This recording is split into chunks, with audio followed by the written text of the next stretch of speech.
हाल ही में इस देश के अंदर बहुत सारे बहुत ही बड़े बड़े अहम मुद्दे हो रहे हैं। इस देश के अंदर जो कुछ लोग ऐसे हैं जो नफरत ही फैलाने का काम करते हैं, या कह लीजिए इस देश के कुछ नेता ऐसे हैं जिन्होंने नफरत का बाजार ही खोल लिया है। नफरत का बाजार इतना गर्म कर दिया है कि इस नफरत के बाजार के अंदर प्यार और मोहब्बत को ढूंढना बहुत ही मुश्किल हो चुका है। हिंदू और मुस्लिम के बीच की इस दीवार को इतना बड़ा और गहरा कर दिया है इस देश के राजनेताओं ने कि चाहकर भी हम लोग इसको खत्म करने का प्रयास करें तो नहीं कर पाते हैं, और अगर खत्म करने का प्रयास भी करते हैं तो बहुत सारे लोग मेरे नाम के पीछे से शर्मा हटाकर खान लगाने का प्रयास करते हैं। खैर, वो लोग चाहते भी हैं कि मैं उन लोगों को जवाब दूं, लेकिन मैं उन लोगों को कोई जवाब नहीं देता। उन लोगों को जवाब मैं कुछ इस प्रकार से देना चाहूंगा कि मेरे पास वक्त नहीं है उन लोगों के लिए जो मुझसे नफरत करते हैं, कि मेरे पास वक्त नहीं है उन लोगों के लिए जो मुझसे नफरत करते हैं। मैं व्यस्त रहता हूं उन लोगों के साथ जो मुझसे प्यार और मोहब्बत करते हैं। नमस्कार, जय हिंद, जय भारत, वंदे मातरम।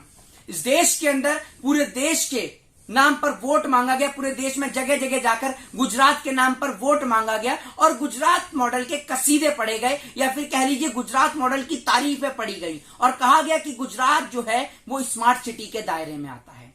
आज सवाल देश के प्रधानमंत्री नरेंद्र मोदी जी से सीधा कि जिन राज्यों में शराबबंदी है उन राज्यों में डोमिनोज, स्विगी और तमाम चीजें, जोमेटो और स्विगी से भी फास्ट डिलीवरी होती है शराब की। जहरीली शराब पीने से गुजरात के अंदर कई लोगों की मृत्यु हो चुकी है, ये बात आपको पता है। अब गुजरात से ही है प्रधानमंत्री नरेंद्र दामोदर दास मोदी जी, लेकिन गुजरात के पूर्व मुख्यमंत्री भी रहे हैं, लेकिन अब तक गुजरात को लेकर कुछ भी नहीं बोले हैं, चुप हैं। एक ट्वीट नहीं किया गया, कुछ नहीं किया गया, और गुजरात में लगातार जो है वो जहरीली शराब बिक रही है।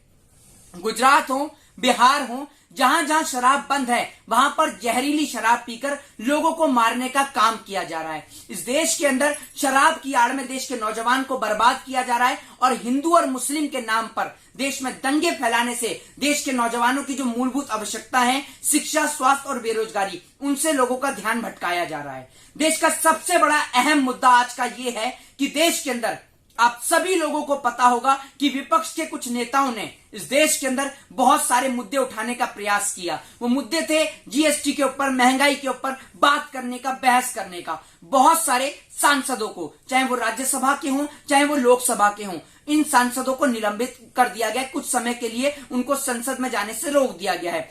यानी कि सीधे तौर पर देश के संविधान की सबसे बड़ी अदालत संसद, जहां पर देश के मंत्री, देश के नेता चुन के भेजे जाते हैं ताकि वो जाकर देश के लोगों की आवाज को उठाएं। लेकिन आज जब वो संसद के अंदर, सदन के अंदर जीएसटी के ऊपर, महंगाई के ऊपर, नोटबंदी के ऊपर चर्चा करने की बात करते हैं तो चर्चा नहीं करी जाती है, और जब वे सदन के अंदर खड़े होकर बोलते हैं तो उनको कहा जाता है कि आप सदन की गरिमा को तोड़ रहे हैं। क्या सदन की गरिमा यही है कि सदन के अंदर हम सरकार की चापलूसी करें या सरकार की गुलामी करें, या फिर महंगाई इस देश के अंदर सबसे बड़ा और सबसे गंदा शब्द है ये कह दिया जाए? पहले इस देश के अंदर देश के जो नौजवान हैं, जो देश के जवान हैं सरहद पर, वो को चौकीदार बनाया जाता है। आज एक सवाल आपसे पूछता हूं कि क्या मतलब समझते हैं आप इस देश के अंदर जवानों का? क्या अर्थ है देश के जवान का? क्या समझते हैं आप उनको? कि ये समझते हैं कि वो लोग सरहद पे जाकर ड्यूटी करते हैं, उनको कैंटीन की सुविधा मिलती है, उनको तमाम सुविधाएं मिलती है? नहीं, उनको कोई सुविधा नहीं चाहिए। अगर सुविधा चाहिए होती तो वो बिजनेस करते, सुविधा चाहिए होती तो कोई और किसी और एजेंसी में जाके, किसी मल्टीनेशनल कंपनी में जाकर नौकरी करते, आराम से घर बैठ के बिजनेस करते। नहीं, उनको सुविधा नहीं, उन्हें इस मुल्क के अंदर इस तिरंगे को आजादी के साथ लहरता हुआ देखना है। क्या अर्थ है इस देश के जवानों का आपकी नजर में? अर्थ इस देश के जवान का यह है कि खेत के अंदर अगर किसान अनाज पैदा करता है और बड़ी ही आराम से अनाज को पैदा करता है, गेहूं को, अनाज को पैदा करता है अपने खेत के अंदर, और ये सोच के पैदा करता है कि सरहद पर उस गेहूं की रक्षा करने, उसके सरहद की हिफाजत करने के लिए देश का जवान खड़ा हुआ है। एक माँ सुबह उठ के अपने बच्चे को तैयार करके स्कूल भेजती है, और बड़े बेफिक्र होकर घर के काम में व्यस्त हो जाती है, क्योंकि वो जानती है कि उसका बेटा स्कूल पढ़ने गया है और उसका देश सुरक्षित है, क्योंकि उसके देश का जवान सरहद पर सुरक्षा कर रहा है। एक चौकीदार रात को चौकीदारी करने के लिए घर से निकलता है, उसके घर वाले उसको फोन करके पूछते भी नहीं है, वो सुबह घर पे पहुंच जाता है सही सलामत। वो इसलिए सही सलामत घर पे पहुंचता है क्योंकि वो जानता है कि उसके देश का जवान, वो भले ही सो जाए एक बार को, लेकिन उसके देश का जवान 24 घंटे दिन प्रतिदिन, रात दिन, सुबह शाम इस देश की सरहद की हिफाजत कर रहा है, वो इस देश का जवान है जिसको चौकीदार बनाने का प्रयास इस देश की सरकार ने किया है। इस देश के अंदर बहुत सारे नेता और मंत्री जो हैं वो चुप और गूंगे और बहरे हो चुके हैं। आपको एक बात बताना चाहता हूं कि भारत देश के ऊपर जो कर्जा था, जब देश के 2014 के अंदर नरेंद्र मोदी जी देश के प्रधानमंत्री जी बने थे, तब मैं आपको एक डाटा बताना चाहता हूं। जब मौजूदा प्रधानमंत्री नरेंद्र मोदी जी को 2014 के अंदर उनके हाथ में सत्ता की कमान दी गई थी, तब इस देश के ऊपर 56 लाख करोड़ रुपए का कर्जा था। ये बात पूरे देश को, सभी लोगों को पता है। लेकिन आज जब 2022 के दौर की अगर हम बात करते हैं तो मैं आपको बता दूं कि वो कर्जा जो है बढ़कर 139 लाख करोड़ का हो गया है, जो कि 2023 में 156 करोड़ का हो चुका है। ये बात मैं आपको बता दूं सीधे तौर पर। प्रधानमंत्री नरेंद्र मोदी जी के राज में इस देश के ऊपर लगातार कर्जा बढ़ते पे बढ़ता जा रहा है, लेकिन प्रधानमंत्री नरेंद्र मोदी जी ना तो इस सवाल पर बहस करना चाहते हैं और ना वो इस सवाल का कभी जवाब देना चाहते हैं। बहरहाल एक बात मुझे बड़ी अच्छी याद आई और उस सवाल का जवाब सिर्फ देश के पीएम से जानना चाहता हूं। आप हर बार लाल किले पे खड़े होकर 100 करोड़ के पैकेज का ऐलान करते हैं। आप पिछली बार का जब मोदी जी का भाषण सुनेंगे तो वो 100 करोड़ के पैकेज का ऐलान करते हैं। इससे पिछली बार जब आप सुनेंगे तब भी इन्होंने 100 करोड़ के पैकेज का ऐलान किया था। तो इस बार नरेंद्र मोदी जी आप 100 करोड़ का पैकेज एक वीडियो में बहुत जल्द अपलोड करने वाला हूं। वो वीडियो आप देखिएगा, वो वीडियो है लाल किले की। जी हां, दिल्ली के लाल किले के पास से वो वीडियो शूट करूंगा मैं, और वीडियो शूट करते हुए मैं आपको दिखाऊंगा कि कई किलोमीटर तक इस देश के अंदर भिखारी सोते हैं। उनके पास ना तो सर ढकने के लिए छत है, ना उनके पास 2 वक्त की खाने को रोटी है। तो प्रधानमंत्री नरेंद्र मोदी जी के 15 अगस्त के भाषण से पहले और उनके 100 करोड़ के पैकेज के ऐलान से पहले एक वीडियो सोशल मीडिया पे मैं अपलोड करूंगा और उसमें आपको दिखाऊंगा कि किस तरीके से नियर है हनुमान मंदिर, लाल किले के पास में हनुमान मंदिर है, लाल किले के पास में जामा मस्जिद है और एक निगम बोध घाट है, शमशान घाट है। मैं आपको पूरी वहां से फुटेज दिखाऊंगा जिसमें दिखाऊंगा कि किस तरीके से देश का नागरिक रात को सड़कों पर सोता है, ना उसके पास खाने को रोटी है और ना उसके पास पीने योग्य शुद्ध जल है। तो ये जो 100 करोड़ के पैकेज का ऐलान आप नरेंद्र मोदी जी करेंगे ना, तो 100 करोड़ के पैकेज का ऐलान डायरेक्ट यहां के देश के गरीबों को दे दीजिएगा। दूसरी बात, सबसे बड़ी बात, भारतीय जनता पार्टी के नेता जिन्हों के ऊपर लगातार आरोप और प्रत्यारोपण लगते रहते हैं। एक नेता बीजेपी का एमएलए, आप सभी को याद होगा, कुलदीप सिंह सेंगर, जिसने देश की बेटी के साथ बलात्कार किया। एमएलए हैं, बलात्कारी नेता हैं।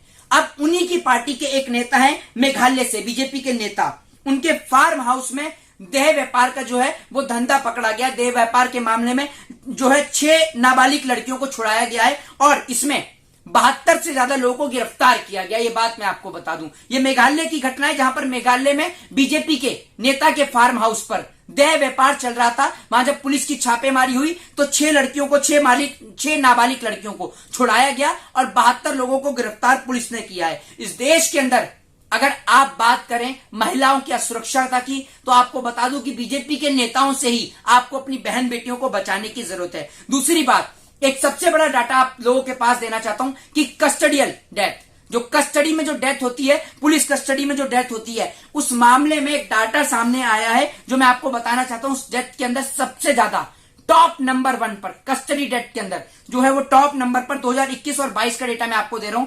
उत्तर प्रदेश, जहां पर कस्टडी डेथ सबसे ज्यादा है, 501 वहां पर कस्टडी डेथ हुई है, 501। दूसरे नंबर पर मैं आपको बता दूं पश्चिम बंगाल है, तीसरे पर बिहार है और चौथे पर मध्य प्रदेश है। यानी 4 राज्य जो टॉप 4 में आते हैं, उनमें से 3 राज्य भारतीय जनता पार्टी के हैं, जहां पर भारतीय जनता पार्टी की सरकार चल रही है। पूरे देश में हिंदू और मुसलमान के नाम पर दंगे पैदा करे जाते हैं। हाल ही में कावड़ यात्रा जो है वो समाप्त हुई है। कल तमाम शिव भक्त कावड़ियों ने, जो भगवान शिव हैं, उनके ऊपर जल अर्पित किया, उनका रुद्राभिषेक किया, भगवान शिव के ऊपर जल अर्पित करने का काम किया। तो कई जगह पर मुसलमान भाइयों ने गुलाब का फूल देकर तमाम शिव भक्त कावड़ियों का स्वागत भी किया। लेकिन ये काम देश की जनता ने तो बखूबी किया, लेकिन नेताओं ने क्या किया, कई जगह हादसे की इतनी भयानक तस्वीरें और जो ऑडियोज हैं, वीडियोज हैं, वो सामने आए कि कितने कावड़ियों की जो है वो डेथ भी हुई, लेकिन सरकार बिल्कुल नहीं बोली। 7 कावड़ियों की डेथ जो है वो उत्तर प्रदेश के अंदर होती है।